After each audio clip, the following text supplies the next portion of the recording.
ನಮಸ್ತೆ ಎಲ್ರಿಗೂ, welcome back to Bhagya's daily blogs.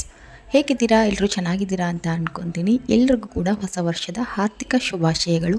ನಿಮ್ಮೆಲ್ರಿಗೂ ಆ ಭಗವಂತ ಒಳ್ಳೇದು ಮಾಡಲಿ, ಎಲ್ರ ಕನಸನ್ನು ನನಸು ಮಾಡಲಿ ಅಂತ ಕೇಳ್ತಾ ಇವತ್ತಿನ ಬ್ಲಾಗ್ನ ಶುರು ಮಾಡ್ತಾ ಇದ್ದೀನಿ. ಸೊ ಇದು ನ್ಯೂ ಇಯರ್ ದಿನದ ವ್ಲಾಗು. ಅಷ್ಟಾಗಿ ನ್ಯೂ ಇಯರ್ ಏನು ನಾವು ಆಚರಣೆ ಮಾಡೋದಿಲ್ಲ, ಸಿಂಪಲ್ಲಾಗಿ ದೇವ್ರ ಪೂಜೆ ಮಾಡಿ ನೈವೇದ್ಯಕ್ಕೆ ಏನಾದರೂ ಸ್ವೀಟ್ ಮಾಡಿರ್ತೀವಿ ಅಷ್ಟೇ. ಸೊ ಯುಗಾದಿನ ಯಾವ ಥರನ ಆಚರಣೆ ಮಾಡ್ತೀವೋ ಸೊ ಅದೇ ಥರನೇ ನ್ಯೂ ಇಯರ್ನು ಅಷ್ಟೇ ಸಿಂಪಲ್ಲಾಗಿ ಆಚರಣೆ ಮಾಡ್ತಾ ಇರ್ತೀವಿ ಮನೆಯಲ್ಲಿ. ಸೊ ಇವಾಗ ಹಾಲು ಬಿಸಿಯಾಗಿತ್ತು, ಗುಂಡನಿಗೆ ಹಾಲು ಹಾಕಿ ಕೊಡ್ತಾ ಇದ್ದೀನಿ. ಸೊ ಬೆಲ್ಲ ಖಾಲಿಯಾಗಿತ್ತು ಹಾಲಿಗೆ ಹಾಕೋದಕ್ಕೆ, ಹಾಗಾಗಿ ಬೆಲ್ಲ ತರಿಸಿದ್ದೆ.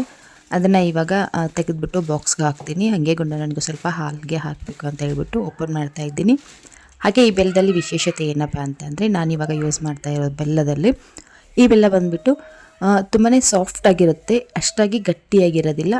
ಮಾಮೂಲಿ ಬೆಲ್ಲನ ನಾವು ತರಿಸಿದಾಗ ತುಂಬಾ ಗಟ್ಟಿಯಾಗಿರುತ್ತೆ, ಅದನ್ನು ಒಡೆಯೋದಕ್ಕೆ ತುಂಬ ಕಷ್ಟ ಆಗುತ್ತೆ. ಜಜ್ಜಿಬಿಟ್ಟು ಅದನ್ನು ಓಪನ್ ಮಾಡಿ ನಮಗೆ ಯೂಸ್ ಮಾಡೋದಕ್ಕೆ ಸ್ವಲ್ಪ ಕಷ್ಟ ಆಗ್ತಾ ಇರುತ್ತೆ. ಆದರೆ ಈ ಬೆಲ್ಲ ಆಗಿಲ್ಲ. ಕುಟ್ಟಾಣಿ ಜೊತೆ ಇರೋವಂಥ ರಾಡ್ ತೊಗೊಂಡು ಒಂದು 2 ಏಟು ಹೊಡೆದ್ರೆ ಸಾಕು, ಬೆಲ್ಲ ಬಿಟ್ಕೊಂಡು ಬಿಡುತ್ತೆ. ತುಂಬಾ ಸಾಫ್ಟಾಗಿರುತ್ತೆ, ನಾವು ಆರಾಮಾಗಿ ಕೈಯಿಂದನೇ ಅದನ್ನು ತೆಗಿಬೋದು. 2 ಹೋಳು ಈ ಥರ ಮಾಡಿಬಿಟ್ಟು 2 ಪೀಸಾಗಿ ಮಾಡಿ ನಾವು ಆರಾಮಾಗಿ ಫೋರ್ಕು ಅಥವಾ ಸ್ಪೂನಿಂದನೇ ಅದನ್ನು ನಾವು ಪೀಸ್ಗಳಾಗಿ ಮಾಡ್ಕೋಬೋದು. ಸಣ್ಣ ಸಣ್ಣ ಪೀಸ್ಗಳಾಗಿ ಡಬ್ಬದಲ್ಲಿ ಸ್ಟೋರ್ ಮಾಡಿ ಇಟ್ಕೋಬೋದು. ಹಾಗೆ ತುಂಬಾ ಸಾಫ್ಟಾಗಿರುತ್ತೆ. ಹಾಲ್ಗಾಗಲಿ ಅಥವಾ ಹಿಂಗೆ ಅಡುಗೆಗಾದ್ರೂ ಯಾವುದಕ್ಕೆ ಹಾಕಿದ್ರೂ ಕೂಡ ಆವಾಗಲೇ ಕರ್ಗೋಗ್ಬಿಡುತ್ತೆ. ಸಖತ್ ಚೆನ್ನಾಗಿರುತ್ತೆ, ತಿನ್ನೋದಕ್ಕಂತೂ ತುಂಬಾ ಚೆನ್ನಾಗಿರುತ್ತೆ. ನನ್ನ ಮಗ ಅದನ್ನು ಕೈಲಿ ಇಟ್ಕೊಂಡು ಆರಾಮಾಗಿ ತಿಂತಾ ಇರ್ತಾನೆ, ತುಂಬ ಇಷ್ಟಪಡ್ತಾನೆ. ಟೇಸ್ಟ್ ಅಂತೂ ಸಖತ್ತಾಗಿರುತ್ತೆ. ಹಾಗೆ ಇದು ಆರ್ಗ್ಯಾನಿಕ್ ಬೆಲ್ಲ ಅಂತ ಕೇಳಿದ್ರೆ ಆರ್ಗ್ಯಾನಿಕ್ ಬೆಲ್ಲ ಅಂತೂ ಅಲ್ಲ, ಆರ್ಗ್ಯಾನಿಕ್ ಬೆಲ್ಲ ಬೇರೆ ಇರುತ್ತೆ. ಗುಂಡ ನನಗೆ ಇವಾಗ ಸ್ಕೂಲಲ್ಲಿ ಕೊಡ್ತಾ ಇರ್ತಾರೆ, ಪ್ರತಿ ತಿಂಗಳು ಅವನಿಗೆ ರೇಷನ್ ಬರುತ್ತೆ ನೋಡಿ, ಸೊ ಅಲ್ಲಿ ಕೊಡ್ತಾ ಇರ್ತಾರೆ. ಸೊ ಅದು ಆರ್ಗ್ಯಾನಿಕ್ ಬೆಲ್ಲ, ಸ್ವಲ್ಪ ಕಪ್ಪು ವರ್ಣದಲ್ಲಿ ಅದು ಬರುತ್ತೆ. ಸೊ ಇದು ಆರ್ಗ್ಯಾನಿಕ್ಕು ಅಲ್ಲ. ಹಾಗೆ ಇದರಲ್ಲಿ ಕೆಮಿಕಲ್ ಇಲ್ಲ ಅಂತಲೂ ಹೇಳೋಕ್ಕಾಗೋದಿಲ್ಲ. ಯಾಕೆ ಅಂತಂದರೆ ಇವಾಗ ಮಾರ್ಕೆಟ್ಗಳಲ್ಲಿ ಏನೇ ನಾವು ಪರ್ಚೇಸ್ ಮಾಡಿದ್ರು ಎಷ್ಟು ಕೆಮಿಕಲ್ ಇರುತ್ತೆ, ಎಷ್ಟು ಅದಕ್ಕೆ ಕೆಮಿಕಲ್ ಫ್ರೀ ಇರುತ್ತೆ ಅನ್ನೋದನ್ನು ಕಂಡುಹಿಡಿಯೋದಕ್ಕೆ ಸಾಧ್ಯನೇ ಇಲ್ಲ. ಸೊ ಏನೂ ಮಾಡೋಕ್ಕಾಗೋದಿಲ್ಲ. ಸೊ ನಮ್ಮ ಕಣ್ಣಿಗೆ ಯಾವ ಥರ ನಮಗೆ ಚೆನ್ನಾಗಿ ಕಾಣಿಸುತ್ತೋ ನಾವು ಅದನ್ನು ಮಾತ್ರ ನಂಬಕ್ಕೆ ಸಾಧ್ಯ ಆಗೋದು. ಹಾಗಾಗಿ ಇದು ತುಂಬ ಚೆನ್ನಾಗಿದೆ ಅಂತ ಅನ್ನಿಸ್ತು ನನಗೆ, ಸೊ ಯೂಸ್ ಮಾಡ್ತಾ ಇದ್ದೀನಿ. ಓಕೆ, ಇವಾಗ ಪಾಯಸಕ್ಕೆ ರೆಡಿ ಮಾಡ್ಕೊತಾ ಇದ್ದೀನಿ. ಇಲ್ಲಿ ನಾನು ಬಳಸ್ತಾ ಇರೋ ಶಾವಿಗೆ ಬಂದುಬಿಟ್ಟು ಮನೇಲಿ ಮಾಡಿಸಿರೋ ಶಾವಿಗೆ ಅಲ್ಲ, ಇದು ಮಾರ್ಕೆಟಲ್ಲಿ ತರಿಸಿರೋ ಶಾವಿಗೆ, ಇದು ಪ್ಯಾಕೆಟ್ ಶಾವಿಗೆ. ಇದು ಗೋಧಿ ಹಿಟ್ಟಿಂದ ಮಾಡಿರೋಂಥ ಶಾವಿಗೆ. ಸೊ ಇದನ್ನು ಫ್ರೈ ಮಾಡಿ ಕೊಟ್ಟಿರ್ತಾರೆ, ಸೊ ಫ್ರೈ ಆಗಿರುತ್ತೆ ಆಲ್ರೆಡಿ ಇದು. ಹಾಗಾಗಿ ಅದನ್ನು ನಾನು ಹಂಗೆ ಪಾಯಸ ಮಾಡೋದಕ್ಕೆ ಯೂಸ್ ಮಾಡ್ತೀನಿ. ಫ್ರೈ ಮಾಡೋಕ್ಕೆ ಹೋಗೋದಿಲ್ಲ, ಅಂದರೆ ಹುರ್ಕೊಳ್ಳೋಕೆ ಹೋಗೋದಿಲ್ಲ ತುಪ್ಪ ಎಲ್ಲ ಹಾಕಿ. ತುಂಬಾ ಸಣ್ಣದಾಗಿದೆ ಈ ಶಾವಿಗೆ. ನಾನು ಪ್ರತಿ ಸಾರಿ ಮನೇಲಿ ಮಾಡಿಸಿರೋ ಅಮ್ಮ ಮಾಡಿಸ್ಕೊಡ್ತಾ ಇದ್ರು ಶಾವಿಗೆನ, ಸೊ ಅದನ್ನೇ ಯೂಸ್ ಮಾಡ್ತಾಯಿದ್ದೆ. ಸೊ ಇವಾಗ ಖಾಲಿ ಆಗಿದೆ, ಇನ್ನೇನು ಮತ್ತೆ ಬೇಸಿಗೆ ಕಾಲ ಶುರು ಆದಮೇಲೆ ಶಾವಿಗೆ ಮಾಡಿಸೋದು. ಸೊ ಅಲ್ಲಿವರೆಗೂ ನಾವು ಪರ್ಚೇಸ್ ಮಾಡಿನೇ ತೊಗೊಂಡು ತಿನ್ನಬೇಕು ಶಾವಿಗೆ ಎಲ್ಲನೂ. ಓಕೆ, ಇವಾಗ ಶಾವಿಗೆ ಪಾಯಸ ಮಾಡ್ಕೊಳ್ಳೋದಕ್ಕೆ ಮೊದಲಿಗೆ ನಾನು ಬಾದಾಮ್ ಪೌಡರ್ನ ರೆಡಿ ಮಾಡ್ಕೊತೀನಿ. ಇಲ್ಲಿ ನಾನು ಒಂದು 20ರಿಂದ 25 ಆಗೋಷ್ಟು ಬಾದಾಮಿನ ತೊಗೊಂಡು ಚೆನ್ನಾಗಿ ಹುರ್ಕೊತಾ ಇದ್ದೀನಿ. ಒಂದು ಸ್ವಲ್ಪ ಕಪ್ಪು ಚುಕ್ಕೆ ಬೀಳೋವರೆಗೂ ನಾವು ಅದನ್ನು ಬಾದಾಮಿನ ಹುರ್ಕೊಬೇಕಾಗುತ್ತೆ. ಹುರ್ಕೊಂಡು ಅದನ್ನು ಪೂರ್ತಿ ತಣ್ಣಗಾಗೋದಕ್ಕೆ ಬಿಡಬೇಕಾಗುತ್ತೆ. ಬಿಟ್ಟು ಅದಕ್ಕೆ ಏಲಕ್ಕಿ ಮತ್ತು ಒಂದು ಚೂರು ಹಾಕಿ ಪೌಡರ್ನ ರೆಡಿ ಮಾಡ್ಕೊತೀನಿ. ಬೇಕಿದ್ದರೆ ಬಾದಾಮ್ ಪೌಡರು ಮಾರ್ಕೆಟಲ್ಲಿ ಸಿಗುತ್ತೆ, ಸೊ ಅದನ್ನು ಬೇಕಾದರೂ ತೊಗೊಂಡು ಬರ್ಬೋದು. ಹಾಗೆ ಇವತ್ತು ನಾನು ಪಾಯಸ ಮಾಡೋದಕ್ಕೆ ಯಾವುದೇ ರೀತಿ ಡ್ರೈ ಫ್ರೂಟ್ಸ್ನ ಹಾಕ್ತಾಯಿಲ್ಲ, ಬೇರೆ ಡ್ರೈ ಫ್ರೂಟ್ಸ್ನ ನಾನು ಹಾಕ್ತಾಯಿಲ್ಲ, ಬಾದಾಮ್ ಪೌಡ್ರ್ ಮಾತ್ರ ಹಾಕಿ ಮಾಡ್ತಾಯಿದ್ದೀನಿ. ಹಾಗೆ ಅದೇ ಪಾತ್ರೆಗೆ ನಾನು ಸ್ವಲ್ಪ ನೀರು ಹಾಕಿದ್ದೀನಿ, ನೀರು ಹಾಕಿ ಕುದಿಯೋಕ್ಕಿಡ್ತೀನಿ. ಅಷ್ಟರಲ್ಲಿ ಬಾದಾಮ್ ಪೌಡರ್ನ ರೆಡಿ ಮಾಡ್ಕೊಂಬರ್ತೀನಿ. ಸೊ ನೀರು ಕುದೀತಾ ಇದೆ. ಇವಾಗ ಒಂದು ಸಾನ್ಗೆನ ಇಟ್ಬಿಟ್ಟು ಆ ಸಾನ್ಗೆಗೆ ನಾನಿಲ್ಲಿ ಶಾವಿಗೆನ ಹಾಕ್ತಾಯಿದ್ದೀನಿ. ನಿಮ್ಮ ಹತ್ರ ಮನೇಲಿ ಮಾಡಿರೋ ಶಾವಿಗೆ ಇದ್ದರೆ ಒಂದು ಸ್ವಲ್ಪ ತುಪ್ಪದಲ್ಲಿ ಫ್ರೈ ಮಾಡಿಕೊಂಡ್ರೆ ಚೆನ್ನಾಗಿರುತ್ತೆ. ಸೊ ಇದು ಫ್ರೈ ಆಗಿರೋವಂಥ ಶಾವಿಗೆ ಇರೋದ್ರಿಂದ ಹಂಗೆ ಹಾಕ್ತಾಯಿದ್ದೀನಿ. ಈ ಥರ ಸಾನ್ಗೆ ಇಟ್ಬಿಟ್ಟು ನಾವು ಈ ಶಾವಿಗೆನ ಕುದಿಸ್ಕೊಂಡ್ರೆ ನಮಗೆ ಈಸಿ ಆಗುತ್ತೆ, ಬಸಿಯೋ ಅವಶ್ಯಕತೆ ಇರೋದಿಲ್ಲ. ಬಸಿಬೇಕಾದ್ರೆ ಶಾವಿಗೆನ ನಾವು ಬಸಿಬೇಕಾದ್ರೆ ಶಾವಿಗೆ ಎಲ್ಲನೂ ಕೆಳಗಡೆ ಬಿದ್ದೋಗುತ್ತೆ.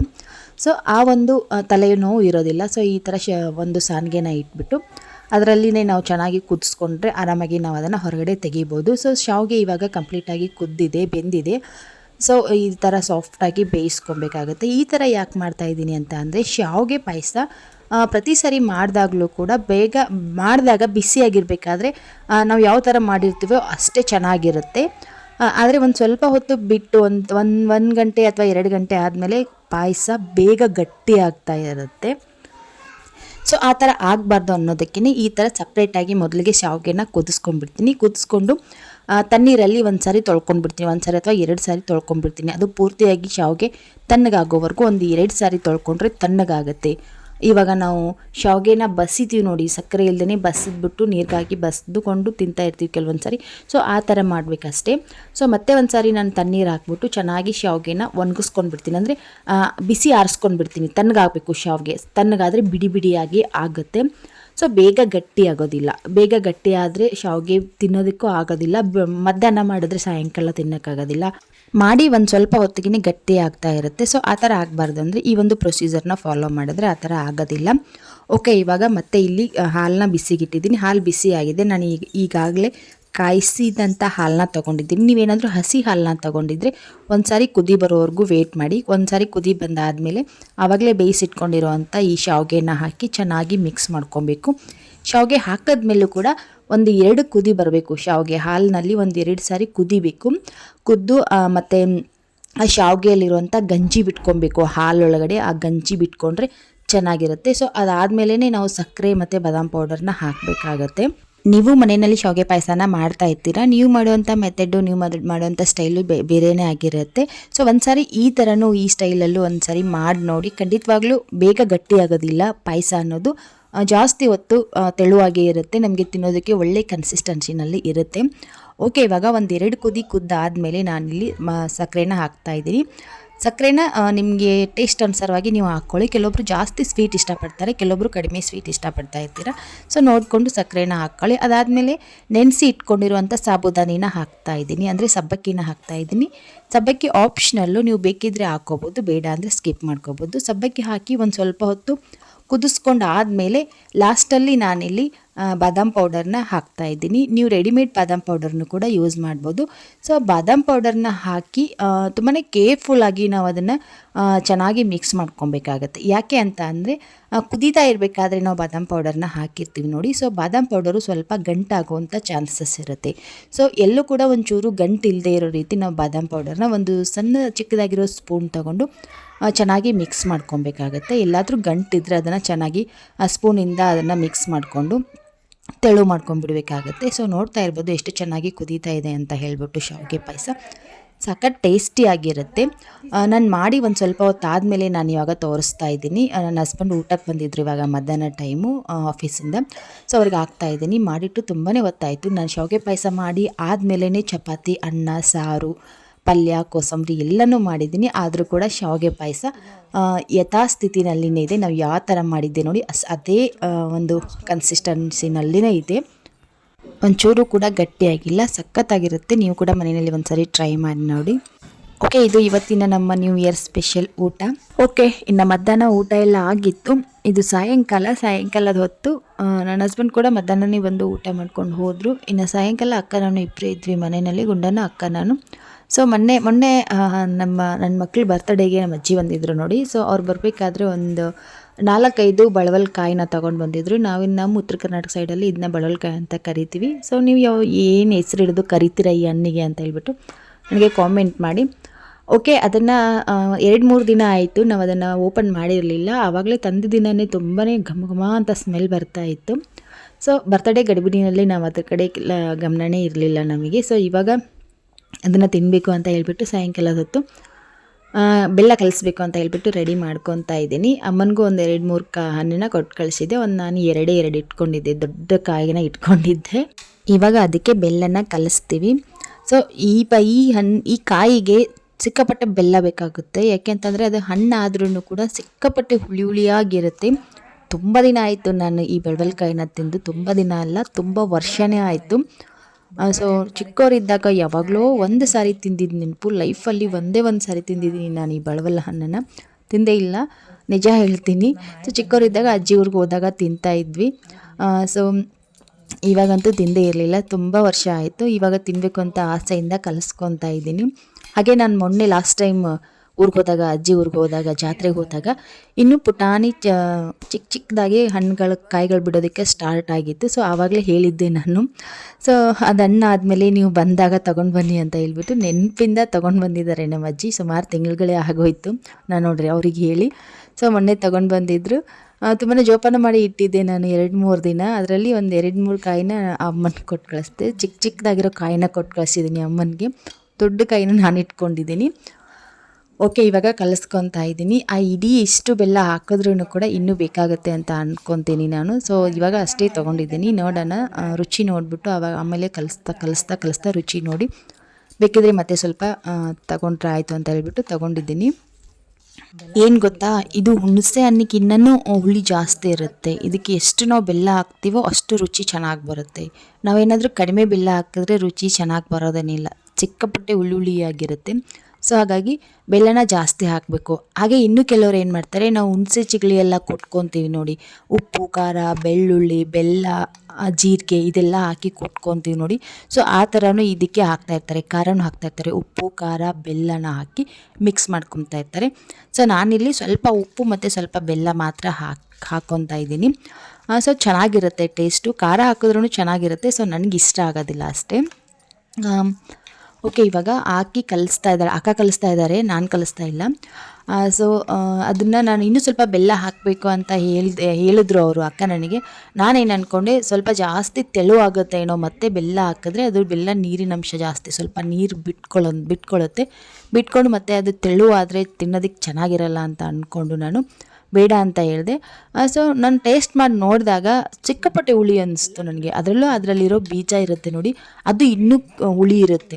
ಸೊ ಅದನ್ನು ಕಚ್ಚಿದಾಗ ಅದು ಇನ್ನೂ ಹುಳಿಯಾಗಿ ಟೇಸ್ಟ್ ಬರುತ್ತೆ. ಸೊ ಹಾಗಾಗಿ ಮತ್ತೆ ಸ್ವಲ್ಪ ಬೆಲ್ಲ ಹಾಕಿ ಅಂತ ಹೇಳಿದೆ ಅವರಿಗೆ. ಆವಾಗ ಆ ಇಡೀ ಬೌಲೆಲ್ಲ ಬೆಲ್ಲ ಹಾಕಿದ್ರು. ಆವಾಗ ಅದು ಕರೆಕ್ಟ್ ಆಯಿತು, ಟೇಸ್ಟ್ ಚೆನ್ನಾಗಾಯಿತು.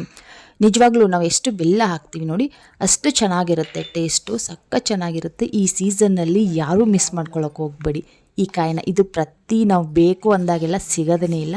ಸೊ ಇದು ವರ್ಷದಲ್ಲಿ ಒಂದೇ ಒಂದು ಸೀಸನ್ನಲ್ಲಿ ನಮಗೆ ಈ ಕಾಯಿ ಸಿಗುತ್ತೆ. ಸೊ ಒಂದು ಸ್ವಲ್ಪನಾದರೂ ತಿನ್ನಿ, ಚೆನ್ನಾಗಿರುತ್ತೆ. ಎಲ್ಲ ಹಣ್ಣಿನ ರುಚಿನ ನೋಡಬೇಕು, ಎಲ್ಲ ಹಣ್ಣುಗಳನ್ನು ತಿನ್ನಬೇಕು. ಸೊ ನೀವು ಕೂಡ ಬಳವಲಕಾಯಿ ಸಿಕ್ಕರೆ ಹಣ್ಣು ಅನ್ನಲ್ಲ, ಕಾಯಿ ಅಂತಾರೆ ಅಲ್ವಾ. ಸೊ ಬಳವಲಕಾಯಿ ಸಿಕ್ಕರೆ ಖಂಡಿತ ತಿನ್ನಿ, ಸಖತ್ ಟೇಸ್ಟಿಯಾಗಿರುತ್ತೆ. ಸೊ ಇದನ್ನು ತಿಂತಾ ಇರಬೇಕಾದ್ರೆ ಒಂದು ರೀತಿ ನಾವು ಚಿಕ್ಕವರಿದ್ದಾಗ ಹುಣಸೆ ಹಣ್ಣೆಲ್ಲ ಕೊಟ್ಬಿಟ್ಟು ತಿನ್ನೋದೇ ನೆನಪಾಯಿತು. ಕಡ್ಡಿಗೆ ಹಾಕ್ಕೊಂಡ್ಬಿಟ್ಟು ಪೆಪರ್ಮೆಂಟ್ ಮಾಡಿಕೊಂಡು ತಿಂತಾ ಇದ್ವಿ. ಸೊ ಅದೇ ನೆನಪಾಗುತ್ತೆ. ಒಂದು ರೀತಿ ಏನೋ ಈ ಥರ ಎಲ್ಲ ತಿಂತಾ ಇರಬೇಕಾದ್ರೆ ಏನೋ ಒಂದು ರೀತಿ ನಾವು ಬಾಲ್ಯಕ್ಕೆ ಹೋಗ್ತೀವಿ, ಒಂದು ರೀತಿ ನಾವೇ ಒಂದು ರೀತಿ ಮಗುವಾಗಿ ಹೋಗ್ತೀವಿ ಅಲ್ವಾ. ಸೊ ಎಷ್ಟು ಚೆನ್ನಾಗಿರುತ್ತೆ ಅಲ್ವಾ ಈ ಥರ ಎಲ್ಲ ಮಾಡಿಕೊಂಡು ತಿಂದಾಗ. ಅದು ನೋಡಿದ್ರೆ ಕೆಲವೊಬ್ರಿಗೆ ಏನೋ ಸಾಮಾನ್ಯ ಅನ್ನಿಸ್ಬೋದು, ಕೆಲವೊಬ್ರಿಗೆ ಸಿಲ್ಲಿ ಕೂಡ ಅನ್ನಿಸ್ಬೋದು, ಏನು ಈ ಥರ ಎಲ್ಲ ಅಂತ ಹೇಳ್ಬಿಟ್ಟು. ಆದರೆ ಅದನ್ನು ತಿಂದಾಗಲೇ ಆ ಒಂದು ಖುಷಿನ ಅನುಭವಿಸ್ದಾಗಲೇ ಗೊತ್ತಾಗೋದು ಎಷ್ಟು ಚೆನ್ನಾಗಿರುತ್ತೆ ಅಂತ ಹೇಳ್ಬಿಟ್ಟು. ಸೊ ಚಿಕ್ಕವರಿದ್ದಾಗ ನಾವು ಒಂದು 7-8 ಜನ ಸೇರಿಕೊಂಡು ಈ ಥರ ಎಲ್ಲ ಹಣ್ಣು ತಿನ್ನೋದಾಗಿರ್ಬೋದು, ನಾವು ಹುಣಸೆ ಹಣ್ಣಿನ ಚಿಗಳಿ ಎಲ್ಲ ಮಾಡ್ಕೊಂಡು ತಿನ್ನೋದಾಗಿರ್ಬೋದು, ಅದನ್ನು ಇವಾಗ ನೆನಪಿಸ್ಕೊತಾ ಇದ್ರೇ ಎಷ್ಟೊಂದು ಖುಷಿ ಆಗುತ್ತೆ. ಸೊ ಅದೆಲ್ಲನೂ ನಾವು ಅನುಭವಿಸಿದ್ದೀವಿ. ಇವಾಗಿನ ಮಕ್ಳಿಗಿಲ್ಲ, ಇವಾಗಿನ ಮಕ್ಳಿಗೆ ಹುಣಸೆ ಚಿಗಳಿ ಅಂದರೆ ಏನು ಅಂತಲೇ ಗೊತ್ತಿಲ್ಲ. ಸೊ ಅದು ನಮಗೆ ಮಾತ್ರ ದೊರಕಿದ್ದು, ಅದೊಂದು ನಮಗೆ ದೊರಕಿರುವಂಥ ಒಂದು ನಾವೇ ಸೌಭಾಗ್ಯವಂತರು ಅಂತಲೇ ಹೇಳ್ಬೋದು, ನಾವೇ ಅದೃಷ್ಟವಂತರು ಅಂತಲೇ ಹೇಳ್ಬೋದು. ಇನ್ನು ಮುಂದಿನ ಮಕ್ಕಳಿಗೆ ಅದು ಯಾವುದೂ ಗೊತ್ತೇ ಇರೋದಿಲ್ಲ. ಮುಂದೆ ಬರುವಂಥ ಮಕ್ಕಳಿಗೆ ಈ ಹಣ್ಣು ಬಳವಲ ಹಣ್ಣು ಯಾವುದು ಅಂದರೆ ಬಳವಲಕಾಯಿ ಯಾವುದು ಅನ್ನೋದೇ ಗೊತ್ತಿರೋದಿಲ್ಲ. ಸೊ ನೋಡೋಕ್ಕೆ ಮಾತ್ರ ಇರುತ್ತೆ, ನಾವೇನಾದರೂ ಬಳವಲಕಾಯಿ ಇರುತ್ತೆ ಅಂತ ಹೇಳೋದಷ್ಟೇ, ಅವ್ರು ತಿಳ್ಕೊಳ್ಳೋದು ಅಷ್ಟೇ ಇರುತ್ತೆ. ಹಾಗಾಗಿ ನಾವೇ ಒಂದು ರೀತಿ ಅದೃಷ್ಟವಂತರು ಅಂತಲೇ ಹೇಳ್ಬೋದು. ಸೊ ಇವಾಗ ರೆಡಿ ಆಯಿತು ಬಳವಲಕಾಯಿ ಎಲ್ಲನೂ ಹಾಕ್ಬಿಟ್ಟು.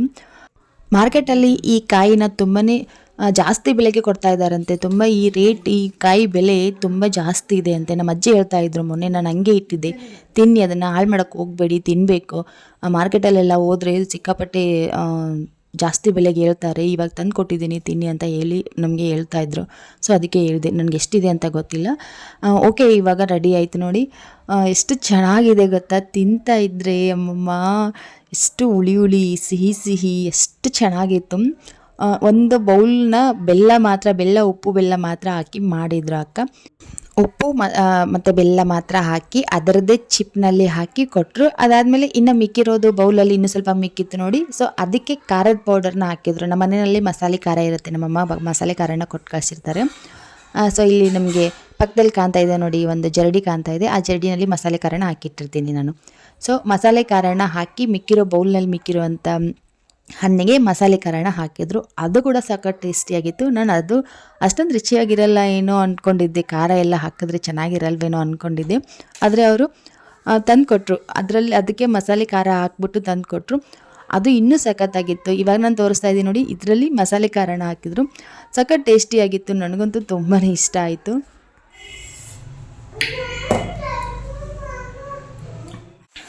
ಸರಿ, ಇನ್ನು ರಾತ್ರಿ ಮತ್ತು ಡಿನ್ನರ್ಗೆ ಏನಾದರೂ ಸ್ಪೆಷಲ್ಲಾಗಿ ಮಾಡೋಣ, ಹೇಗೆ ತಂದು ಕೊಡ್ತೀನಿ, ಏನಾದರೂ ಮಾಡು ಅಂತ ಹೇಳಿದ್ರು ನನ್ನ ಹಸ್ಬೆಂಡು. ಸೊ ರೆಡಿ ಮಾಡ್ಕೊತಾ ಇದ್ದೀನಿ. ಇಲ್ಲಿ ನಾನು ಒಂದು ತೆಂಗಿನಕಾಯಿ, ಹಸಿ ತೆಂಗಿನಕಾಯಿ, ಶುಂಠಿ ಮತ್ತು ಕೊತ್ತಂಬರಿ ಸೊಪ್ಪು, ಸ್ವಲ್ಪ ಹಸಿ ಶೇಂಗಾನ ಹಾಕಿದ್ದೀನಿ. ಹಾಗೆ ಬಿಳಿ ಎಳ್ಳು ಮತ್ತು ಹಸಿ ಜೀರಿಗೆನ ಹಾಕಿ ಮಿಕ್ಸರ್ ಮಾಡ್ಕೊತೀನಿ. ಸೊ ಇವಾಗ ರೆಸಿಪಿ ಏನು ಮಾಡ್ತಾ ಇದ್ದೀನಿ ಅಂತ ಅಂದರೆ, ನಾನು ಯಾವಾಗಲೂ ಎಗ್ ರೆಸಿಪಿ ಏನಾದರೂ ಮಾಡಬೇಕಾದ್ರೆ ಎಗ್ ಮಸಾಲನ ಮಾಡ್ಕೊತಾ ಇದ್ದೆ. Egg curry, egg masala, egg bhurji, ಹಾಗೆ ಎಗ್ ರೈಸು ಇದೇ ಥರನೇ ಮಾಡ್ತಾಯಿದ್ದೆ. ಮಾಮೂಲಿ ಸಾಂಬಾರೆಲ್ಲ ನಾನು ಇಲ್ಲಿ ಮಾಡ್ತಾ ಇರಲಿಲ್ಲ. ನಮ್ಮ ಅಪ್ಪ ಮನೆಯಲ್ಲಾದರೆ ಹೋದಾಗ ಅಲ್ಲಿ ಜಾಸ್ತಿ ಸಾಂಬಾರು ಮಾಡೋದು. ನಮ್ಮ ಅಪ್ಪ ಮಾಡ್ತಾರೆ ಸಾಂಬಾರು, ಸಖತ್ ಚೆನ್ನಾಗಿ ಮಾಡ್ತಾರೆ, ಟೇಸ್ಟಿಯಾಗಿರುತ್ತೆ. ಸೊ ಇವತ್ತು ಅದೇ ಥರ ಸಾಂಬಾರು ಬೇಕು ಅಂತ ಹೇಳಿದ್ರು ನನ್ನ ಹಸ್ಬೆಂಡು, ಎಗ್ ಸೇರಬೇಕು ಅಂತ ಹೇಳಿದ್ರು. ಸೊ ಇವತ್ತು ಅದನ್ನೇ ಮಾಡಬೇಕು ಅಂತ ಅಂದ್ಕೊಂಡಿದ್ದೀನಿ. ಸೊ ಈಗಾಗಲೇ ಮೊಟ್ಟೆನ ಬೇಯಿಸೋಕ್ಕೆ ಇಟ್ಟಿದ್ದೀನಿ. ಸೊ ಇಲ್ಲಿ ಮಸಾಲೆನ ರೆಡಿ ಮಾಡ್ಕೊತಾ ಇದ್ದೀನಿ. ಹಾಗೆ ಒಂದು 2 ಏಲಕ್ಕಿನ ಹಾಕ್ಬಿಟ್ಟು ಚೆನ್ನಾಗಿ ರುಬ್ಕೊತೀನಿ. ಎಷ್ಟು ಸಾಧ್ಯ ಆಗುತ್ತೋ ಅಷ್ಟು ಸಣ್ಣದಾಗಿ ನಾವು ರುಬ್ಕೊಂಡ್ರೆ ಟೇಸ್ಟ್ ಚೆನ್ನಾಗಿರುತ್ತೆ. ಸಾಂಬಾರು ಕನ್ಸಿಸ್ಟೆನ್ಸಿ ಚೆನ್ನಾಗಿ ಬರುತ್ತೆ. ಇಲ್ಲದೇ ಇದ್ದರೆ ಅದು ಸ್ವಲ್ಪ ಅಷ್ಟಾಗಿ ಚೆನ್ನಾಗಿ ಬರೋದಿಲ್ಲ, ಸಾಂಬಾರು ಕನ್ಸಿಸ್ಟೆನ್ಸಿ ಚೆನ್ನಾಗಿ ಬರೋದಿಲ್ಲ. ಸೊ ಎಷ್ಟು ಸಾಧ್ಯ ಆಗುತ್ತೋ ಅಷ್ಟು ನಾವು ಸಣ್ಣದಾಗಿ ಪೇಸ್ಟ್ ಮಾಡ್ಕೊಬೇಕು ಈ ಸಾಂಬಾರನ್ನ ಮಾಡ್ಕೊಳ್ಳೋದಕ್ಕೆ. ಅದಾದಮೇಲೆ ಇಲ್ಲಿ ನಾನು ಸೆಪ್ರೇಟಾಗಿ ಟೊಮೆಟೊನ ಮಿಕ್ಸರ್ ಮಾಡ್ಕೊತಾ ಇದ್ದೀನಿ. ಬೇಕಿದ್ದರೆ ನೀವು ಆವಾಗಲೇ ಕೊಬ್ಬರಿನ ರುಬ್ಬಬೇಕಾದ್ರೆ ಅದರಲ್ಲೇ ಹಾಕಿದರೆ ನಡೆಯುತ್ತೆ, ಆದರೆ ಸಪ್ರೇಟಾಗಿ ರುಬ್ಕೊಂಡ್ರೆ ಚೆನ್ನಾಗಿರುತ್ತೆ, ಪ್ಯೂರಿ ರೀತಿ ಬರುತ್ತೆ. ಸೊ ನಾವು ಇದನ್ನು ಒಗ್ಗರಣೆಗೆ ಹಾಕಿದ್ರೆ ಟೇಸ್ಟ್ ಚೆನ್ನಾಗಿ ಬರುತ್ತೆ ಸಾಂಬಾರ್ದು ಅಂತ ಹೇಳ್ಬಿಟ್ಟು, ಇವಾಗ ಸಾಂಬಾರು ಮಾಡೋದಕ್ಕೆ ನಾನು ಒಂದು ಪಾತ್ರೆನ ಇಟ್ಬಿಟ್ಟು ಅದಕ್ಕೆ ಇವಾಗ ಅಡುಗೆ ಎಣ್ಣೆನ ಹಾಕ್ತಾಯಿದ್ದೀನಿ. ಅಡುಗೆ ಎಣ್ಣೆನ ಹಾಕಿ ಒಂದು ಸ್ವಲ್ಪ ಕಾಯಕ್ಕೆ ಬಿಡಬೇಕು. ಸೊ ಎಣ್ಣೆ ಬಿಸಿ ಆದಮೇಲೆ ಜೀರಿಗೆ ಹಾಗೆ ಸಾಸಿವೆನ ಹಾಕ್ಕೊತೀರಿ. ಬೇರೆ ಯಾವ ಇಂಗ್ರೀಡಿಯೆಂಟು ಬೇಕಾಗಿಲ್ಲ, ಕಡಿಮೆ ಇಂಗ್ರೀಡಿಯೆಂಟ್ನ ಬಳಸಿ ಸಖತ್ ಟೇಸ್ಟಿಯಾಗಿ ಚೆನ್ನಾಗಿ ಮಾಡ್ಬೋದು, ತುಂಬಾ ಸಿಂಪಲ್ಲಾಗಿ ಮಾಡ್ಬೋದು. ಸೊ ಜೀರಿಗೆ ಮತ್ತು ಸಾಸಿವೆನ ಹಾಕಿ ಚೆನ್ನಾಗಿ ಸಿಡಿಯೋಕ್ಕೆ ಶುರು ಆದಮೇಲೆ ನಾನಿಲ್ಲಿ ಆವಾಗಲೇ ರುಬ್ಬಿ ಇಟ್ಕೊಂಡಿರುವಂಥ ಟೊಮೆಟೊ ಪ್ಯೂರಿನ ಹಾಕ್ತೀನಿ. ಇಷ್ಟೇ, ಏನೂ ಬೇಕಾಗಿಲ್ಲ. ಟೊಮೆಟೊ ಪ್ಯೂರಿ, ಮಸಾಲೆ ಮತ್ತು ಶುಂಠಿ ಬೆಳ್ಳುಳ್ಳಿ ಪೇಸ್ಟು ಇದಿಷ್ಟಿದ್ರೆ ಸಾಕು, ಸಖತ್ತಾಗುತ್ತೆ. ಸಾಂಬಾರು ಟೇಸ್ಟು ಸಖತ್ ಚೆನ್ನಾಗಿ ಬರುತ್ತೆ. ಓಕೆ, ಇವಾಗ ಟೊಮೆಟೊ ಪ್ಯೂರಿನ ಹಾಕ್ಬಿಟ್ಟು ಚೆನ್ನಾಗಿ ಮಿಕ್ಸ್ ಮಾಡ್ಕೊಬೇಕು. ಎಣ್ಣೆ ಸ್ವಲ್ಪ ಜಾಸ್ತಿ ಹಾಕಿದ್ರೇ ಚೆನ್ನಾಗಿ ಬರುತ್ತೆ ಸಾಂಬಾರು ರುಚಿ. ಸೊ ಹಾಗಾಗಿ ಒಂದು ಸ್ವಲ್ಪ ಜಾಸ್ತಿ ಹಾಕಿದ್ದೀನಿ. ನಿಮ್ಗೆ ಇಷ್ಟ ಇಲ್ಲ, ಎಣ್ಣೆ ಕಡಿಮೆ ತಿಂತೀವಿ ನಾವು ಅನ್ನೋದಾದರೆ ಸ್ವಲ್ಪ ಕಡಿಮೆ ಹಾಕ್ಕೋಬೋದು. ಓಕೆ, ಇವಾಗ ಸೊ ಟೊಮೆಟೊ ಪ್ಯೂರಿಯಲ್ಲಿರುವಂಥ ಹಸಿ ವಾಸನೆ ಹೋಗೋವರೆಗೂ ನಾವು ಚೆನ್ನಾಗಿ ಮಿಕ್ಸ್ ಮಾಡ್ಕೊಬೇಕಾಗತ್ತೆ. ಸೊ ನಾವು ಫ್ರೈ ಮಾಡ್ಕೊಬೇಕಾಗುತ್ತೆ. ಫ್ರೈ ಮಾಡ್ಕೊಂಡಾದಮೇಲೆ ಒಂದು ಸ್ವಲ್ಪ ಹೊತ್ತಾದಮೇಲೆ ಶುಂಠಿ ಬೆಳ್ಳುಳ್ಳಿ ಪೇಸ್ಟ್ನ ಹಾಕ್ತಾಯಿದ್ದೀನಿ. ಆ ಶುಂಠಿ ಬೆಳ್ಳುಳ್ಳಿ ಪೇಸ್ಟ್ನ ಸ್ವಲ್ಪ ಜಾಸ್ತಿ ಪ್ರಮಾಣದಲ್ಲೇ ಹಾಕಿದ್ರೆ ಚೆನ್ನಾಗಿರುತ್ತೆ. ಸೊ ಒಂದು ದೊಡ್ಡ ಸ್ಪೂನಲ್ಲಿ 1 ಸ್ಪೂನ್ ಹಾಕಿದ್ರೆ ಓಕೆ ಆಗುತ್ತೆ. ಹಾಕಿ ಒಂದು ಸಾರಿ ನಾವು ಚೆನ್ನಾಗಿ ಮಿಕ್ಸ್ ಮಾಡಿಕೊಂಡು ಚೆನ್ನಾಗಿ ಫ್ರೈ ಮಾಡ್ಕೊಬೇಕಾಗತ್ತೆ. ನೀರೇನು ಹಾಕ್ದೇ ಒಂದು 5 ನಿಮಿಷ ನಾವು ಚೆನ್ನಾಗಿ ಸ್ಟವ್ನ ಮೀಡಿಯಮ್ ಫ್ಲೇಮ್ನಲ್ಲಿ ಇಟ್ಬಿಟ್ಟು ಚೆನ್ನಾಗಿ ಫ್ರೈ ಮಾಡ್ಕೊಬೇಕು. ಅದೇ ಹೊತ್ತಿನಲ್ಲಿ ಸ್ವಲ್ಪ ಕರಿಬೇವು ಸೊಪ್ಪನ್ನು ಕೂಡ ಹಾಕಿದ್ದೀನಿ. ನೋಡ್ತಾ ಇರ್ಬೋದು ನೀವು ಸೈಡಲ್ಲಿ ಎಣ್ಣೆ ಎಲ್ಲನೂ ಎಷ್ಟು ಚೆನ್ನಾಗಿ ಬಿಟ್ಕೊತಾ ಇದೆ ಅಂತ ಹೇಳ್ಬಿಟ್ಟು. ಈ ಥರ ಚೆನ್ನಾಗಿ ಫ್ರೈ ಮಾಡಿಕೊಂಡು ಎಲ್ಲ ಹಸಿ ವಾಸನೆ ಹೋದ್ಮೇಲೆ ಶುಂಠಿ ಬೆಳ್ಳುಳ್ಳಿ ಪೇಸ್ಟು ಮತ್ತು ಟೊಮೆಟೊ ಪ್ಯೂರಿಯಲ್ಲಿರುವಂಥ ಹಸಿ ವಾಸನೆ ಎಲ್ಲನೂ ಹೋಗಿ ಚೆನ್ನಾಗಿ ಫ್ರೈ ಆದಮೇಲೆ ನಾನಿಲ್ಲಿ ಒಂದು ಸ್ವಲ್ಪ ಮಸಾಲೆ ಖಾರನ ಹಾಕಿದ್ದೀನಿ, ಒಂದು ಸ್ವಲ್ಪ ಅಚ್ಚ ಖಾರದ ಪೌಡರ್ನ ಹಾಕಿದ್ದೀನಿ. ಸೊ ನಿಮ್ಮ ಹತ್ರ ಮಸಾಲೆ ಖಾರ ಏನಾದರೂ ಇಲ್ಲದೆ ಹೋದರೆ ನೀವು ಅಚ್ಚ ಖಾರದ ಪೌಡ್ರ್ ಮಾತ್ರ ಹಾಕ್ಬೋದು. ಅಚ್ಚ ಖಾರದ ಪೌಡ್ರ್ ಹಾಕಿ ಅದ್ರ ಜೊತೆಗೆ ನೀವು ಗರಂ ಮಸಾಲ, ಧನಿಯಾ ಪೌಡರ್ ಕೂಡ ಹಾಕಬೇಕಾಗತ್ತೆ. ಓಕೆನಾ? ಸೊ ಇವಾಗ ಖಾರ ಎಲ್ಲ ಹಾಕಿ ಆದಮೇಲೆ ನಾನಿಲ್ಲಿ ಮಸಾಲೆನ ಹಾಕ್ತಾಯಿದ್ದೀನಿ. ಈ ಮಸಾಲೆ ಬಂದುಬಿಟ್ಟು ಮೊಟ್ಟೆ ಸಾಂಬಾರು ಮಸಾಲೆ ಇದು. ಸೊ ಮೊಟ್ಟೆ ಸಾಂಬಾರು ಮಸಾಲಾನ ನಾನಿಲ್ಲಿ ಯೂಸ್ ಮಾಡ್ತಾಯಿದ್ದೀನಿ. ನಿಮ್ಮ ಹತ್ರ ಇದ್ದರೆ ಓಕೆ, ಇಲ್ಲದೇ ಇದ್ದರೆ ನೀವು ಸ್ಕಿಪ್ ಮಾಡ್ಬೋದು. ಸೊ ಇದರಲ್ಲೇನು ಅಂಥ ವಿಶೇಷತೆ ಇಲ್ಲ. ಸೊ ಈ ಮಸಾಲೆನ ಹಾಕೋದ್ರಿಂದ ಫ್ಲೇವರ್ ಚೆನ್ನಾಗಿ ಬರುತ್ತೆ, ನಮ್ಮ ಸಾಂಬಾರ್ದು ಫ್ಲೇವರ್ ಚೆನ್ನಾಗಿ ಬರುತ್ತೆ. ಹಾಗಾಗಿ ನಾನಿಲ್ಲಿ ಈ ಒಂದು ಮಸಾಲೆನ ಯೂಸ್ ಮಾಡ್ತಾ ಇರ್ತೀನಿ. ಆಲ್ಮೋಸ್ಟ್ ಎಲ್ಲರ ಮನೆಯಲ್ಲಿ ಇದ್ದೇ ಇರುತ್ತೆ, ನಂಗೆ ಗೊತ್ತು. ಸೊ ಅದನ್ನು ಹಾಕಿ ಅದಾದ್ಮೇಲೆ ಉಪ್ಪು ಹಾಕ್ತಾಯಿದ್ದೀನಿ. ರುಚಿಗೆ ತಕ್ಕಷ್ಟು ನೋಡಿಕೊಂಡು ಉಪ್ಪು ಹಾಕಿ ಸೊ ಉಪ್ಪು ಹಾಕಿ ಒಂದು ಸಾರಿ ಚೆನ್ನಾಗಿ ಮಿಕ್ಸ್ ಮಾಡ್ಕೊಬೇಕಾಗುತ್ತೆ. ಸೈಡಲ್ಲೆಲ್ಲನೂ ಚೆನ್ನಾಗಿ ಎಣ್ಣೆ ಬಿಟ್ಕೊಳ್ಳೋವರೆಗೂ ಕೂಡ ನಾವು ಕುದಿಸ್ಕೊಬೇಕಾಗತ್ತೆ. ಸೊ ಕುದಿಸ್ಕೊಂಡು ಒಂದು 5 ನಿಮಿಷ ಕುದಿಸ್ಕೊಂಡು ಆದಮೇಲೆ, ಅಂದರೆ ಫ್ರೈ ಮಾಡ್ಕೊಂಡು ಆದಮೇಲೆ ನಾನಿಲ್ಲಿ ಆವಾಗಲೇ ರುಬ್ಬಿಟ್ಕೊಂಡಿರುವಂಥ ಮಸಾಲೆನ ಹಾಕ್ತಾಯಿದ್ದೀನಿ. ಅಂದರೆ ಕೊಬ್ಬರಿ ಮಿಕ್ಸ್ಚರ್ನ ನಾನಿಲ್ಲಿ ಹಾಕ್ತಾಯಿದ್ದೀನಿ. ಸೊ ಕೊಬ್ಬರಿ ಮಿಕ್ಸರ್ನ ಹಾಕ್ಬಿಟ್ಟು ಚೆನ್ನಾಗಿ ಒಂದು ಸಾರಿ ಮಿಕ್ಸ್ ಮಾಡ್ಕೊಬೇಕಾಗತ್ತೆ. ನೋಡ್ತಾ ಇರ್ಬೋದು ನೀವು ಎಷ್ಟೊಂದು ಎಣ್ಣೆ ಬಿಟ್ಕೊಂಡಿದೆ ಅಂತ ಹೇಳಿಬಿಟ್ಟು. ನಾವು ಕುದಿಸ್ತಾ ಇದ್ದಾಗೇ ಇಷ್ಟು ಚೆನ್ನಾಗಿ ಎಣ್ಣೆ ಬಿಟ್ಕೊಳ್ಳುತ್ತೆ. ಇವಾಗಲೇ ಜಾಸ್ತಿ ನೀರು ಹಾಕೋಕ್ಕೆ ಹೋಗ್ಬೇಡಿ. ಸ್ವಲ್ಪ ನಾವು ಆವಾಗಲೇ ಕೊಬ್ಬರಿ ಮಿಕ್ಸ್ಚರ್ ಏನು ಹಾಕಿದ್ವಿ ನೋಡಿ, ಅದೇ ಪಾತ್ರೆಗೆ ಒಂದು ಸ್ವಲ್ಪ ನೀರು ಹಾಕ್ಬಿಟ್ಟು ಅದೇ ನೀರನ್ನ ಒಂದು ಸ್ವಲ್ಪ ಹಾಕಬೇಕಾಗುತ್ತೆ. ಜಾಸ್ತಿ ಹಾಕೋಕ್ಕೆ ಹೋಗ್ಬಿಡಿ, ಯಾಕೆ ಅಂತಂದರೆ ಒಂದು ಸಾರಿ ಚೆನ್ನಾಗಿ ಕುದಿಬೇಕದು. ಒಂದು ಸ್ವಲ್ಪ ಎಣ್ಣೆ ನಾವೇನು ಕೊಬ್ಬರಿ ಆಗಿರ್ತೀವಿ ನೋಡಿ ಕೊಬ್ಬರಿ ಮಿಕ್ಸ್ಚರ್ನ, ಸೊ ಅದರಲ್ಲಿ ಕೂಡ ಸಾಕಷ್ಟು ಎಣ್ಣೆ ಅಂಶ ಇರುತ್ತೆ, ಅದು ಕೂಡ ಎಣ್ಣೆ ಅಂಶ ಬಿಟ್ಕೊಳ್ಳುತ್ತೆ. ಸೊ ಅಲ್ಲಿವರೆಗೂ ನಾವು ಚೆನ್ನಾಗಿ ಕುದಿಸ್ಕೊಬೇಕಾಗತ್ತೆ. ಒಂದು ತಟ್ಟೆನ ಮುಚ್ಚಿಬಿಟ್ಟು ಚೆನ್ನಾಗಿ ಒಂದು ಸಾರಿ ಕುದಿಯಕ್ಕೆ ಬಿಡಬೇಕು. ಒಂದು 5 ನಿಮಿಷ ನಾವು ಕುದಿಯಕ್ಕೆ ಬಿಟ್ಟು ಅದು ಚೆನ್ನಾಗಿ ಕುದಿಯಕ್ಕೆ ಶುರು ಆಗುತ್ತೆ. ಸೊ ನೋಡಿ ಇವಾಗ ಚೆನ್ನಾಗಿ ಕುದಿಯಕ್ಕೆ ಶುರು ಆಗಿದೆ. ಸೈಡಲ್ಲೆಲ್ಲನೂ ಎಣ್ಣೆ ಬಿಟ್ಕೊಂಡಿದೆ. ಎಷ್ಟು ಚೆನ್ನಾಗಿ ಘಮ ಅಂತ ಸ್ಮೆಲ್ ಬರೋಕ್ಕೆ ಶುರು ಆಗಿರುತ್ತೆ. ಸೊ ಈ ಟೈಮ್ನಲ್ಲಿ ಮತ್ತೆ ನಮಗೆ ಎಷ್ಟು ಸಾಂಬಾರು ಕನ್ಸಿಸ್ಟೆನ್ಸಿ ಬೇಕೋ ಅಷ್ಟು ನಾವು ನೀರನ್ನ ಇವಾಗ ಹಾಕ್ಕೊಬೇಕಾಗತ್ತೆ. ನಿಮಗೆ ಸಾಂಬಾರು ಕ್ವಾಂಟಿಟಿ ಎಷ್ಟು ಬೇಕೋ ಅಷ್ಟು ನೀವು ನೀರನ್ನ ಹಾಕ್ಕೊಬೇಕಾಗುತ್ತೆ. ಆದಷ್ಟು ಜಾಸ್ತಿ ತೆಳುವಾಗಿ ಮಾಡ್ಕೊಳ್ಳೋಕೆ ಹೋಗಬೇಡಿ. ಈ ಮೊಟ್ಟೆ ಸಾಂಬಾರನ್ನ ಸ್ವಲ್ಪ ಮೀಡಿಯಮ್ ಕನ್ಸಿಸ್ಟೆನ್ಸಿನಲ್ಲಿ ನೋಡಿಕೊಂಡು ನೀವು ನೀರನ್ನ ಹಾಕ್ಕೊಬೇಕು.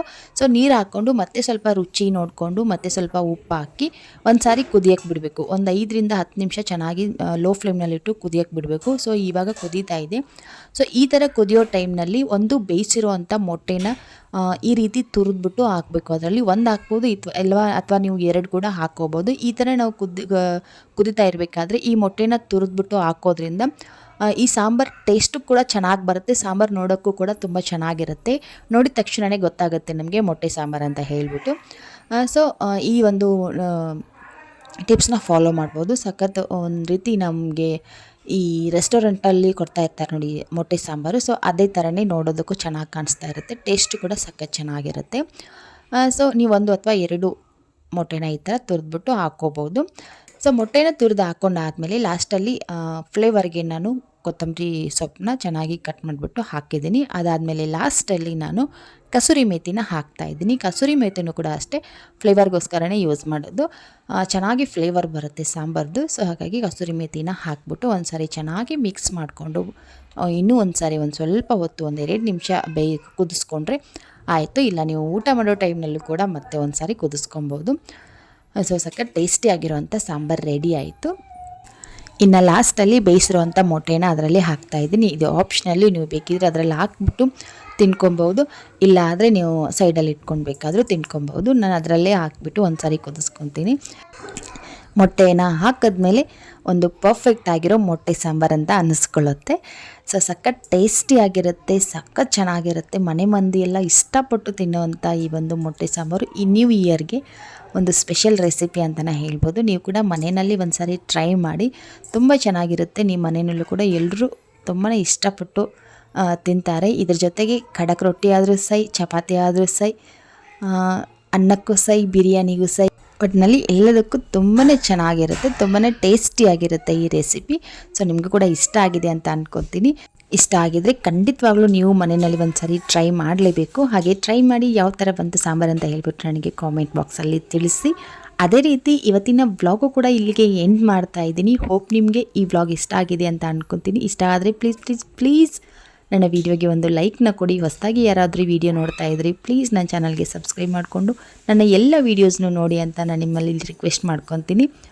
ಓಕೆ, ವ್ಲಾಗ್ ಎಂಡ್ ಮಾಡುವಂಥ ಸಮಯ. ಅದಕ್ಕೂ ಮುಂಚೆ ಇನ್ನೊಮ್ಮೆ ನಿಮ್ಮೆಲ್ಲರಿಗೂ ಹೊಸ ವರ್ಷದ ಹಾರ್ದಿಕ ಶುಭಾಶಯಗಳನ್ನು ಹೇಳ್ತಾ ಇದ್ದೀನಿ.